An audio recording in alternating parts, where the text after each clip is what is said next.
Welcome students, class 10th के English के PY queues में आज हम आपके लिए शानदार ट्रिक के साथ ये पीवाई क्यूज़ लेकर आए हैं। जी हाँ, आपकी बुक का जो चैप्टर है, chapter 4 from the diary of Anne Frank, उसके क्वेश्चन आंसर्स।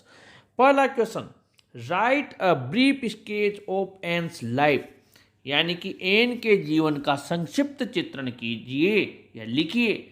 यह आपके बोर्ड में मॉडल पेपर 2013 और सीबीएसई 2012 में आया हुआ है। और इसका आंसर है, Anne's full name was Annelies Marie. Anne का पूरा नाम एनिलीज मैरी था। She was born on June 12, 1929। उसका जन्म 12 जून 1929 को हुआ था।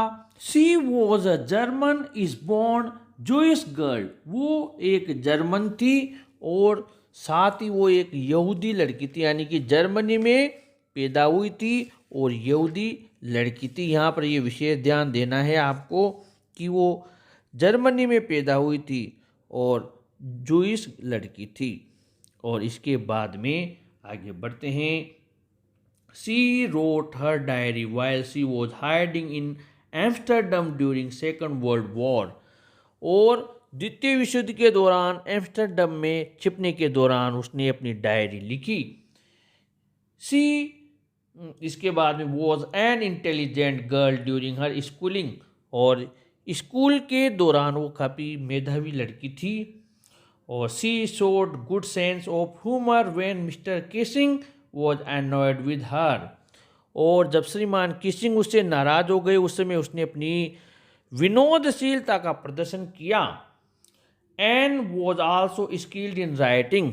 एन प्रतिभा में भी काफ़ी कुशल थी, यानी लेखन में भी कुशल थी। Unfortunately Anne died of typhus in 1945। लेकिन वो 1945 में उसकी मृत्यु हो गई थी, यानी कि उसकी बीमारी थी, टाइफाइड से उसका निधन हो गया था।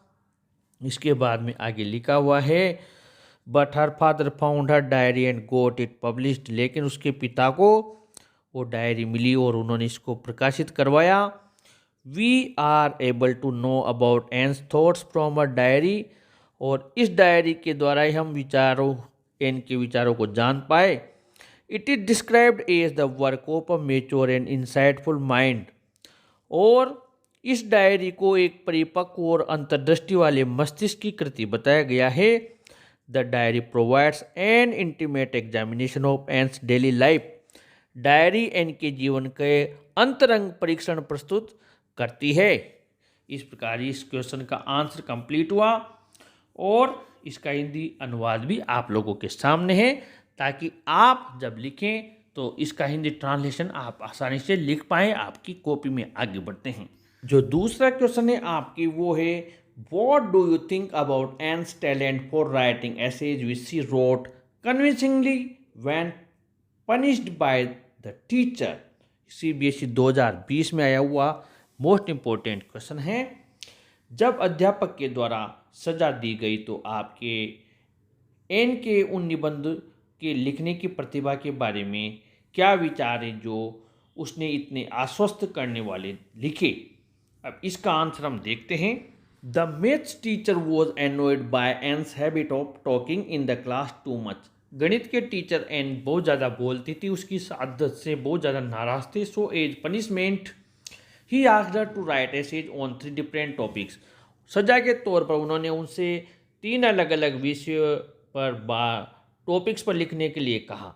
N was a talented, it could be clearly seen in her essays. वो बहुत टैलेंटेड थी, प्रतिभाशाली थी, उसके निबंधों में चीज़ देखी जा सकती है। Though the subject of essays was not an interesting one, she justified her being chatter box.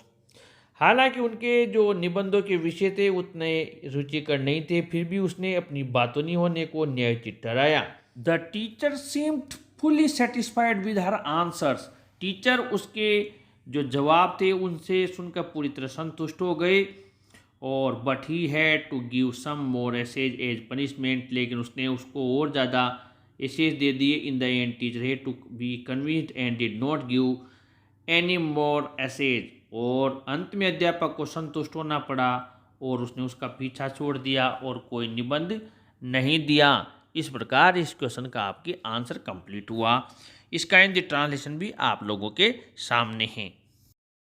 आज का जो अपने PYQs में थर्ड क्वेश्चन है, justify the title the diary of a young girl. CBSE 2019 में आया हुआ कि the diary of a young girl शीर्षक को न्यायोचित सिद्ध कीजिए। इसका आंसर है it was written by Anne Frank. ये एन फ्रैंक द्वारा लिखा गया था। She was only 13 year old when she started writing. जब उसने लेखन शुरू किया तब वो मात्र 13 वर्ष की थी। The last entry shows that she was only 15 years old at that time. और अंतिम प्रविष्टि ये बताती कि उस समय केवल वो 15 वर्ष की थी। It provides an intimate examination of daily life. ये दैनिक जीवन के परिचित आलोचना को प्रस्तुत करती है। इस प्रकार इस क्वेश्चन का आंसर भी कंप्लीट हुआ।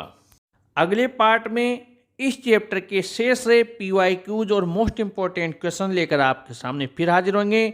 इस वीडियो को जरूर लाइक शेयर कीजिए और ऐसे ही वीडियोज़ के लिए आप अपने चैनल को भी जरूर सब्सक्राइब कीजिए स्टूडेंट्स। Thank you.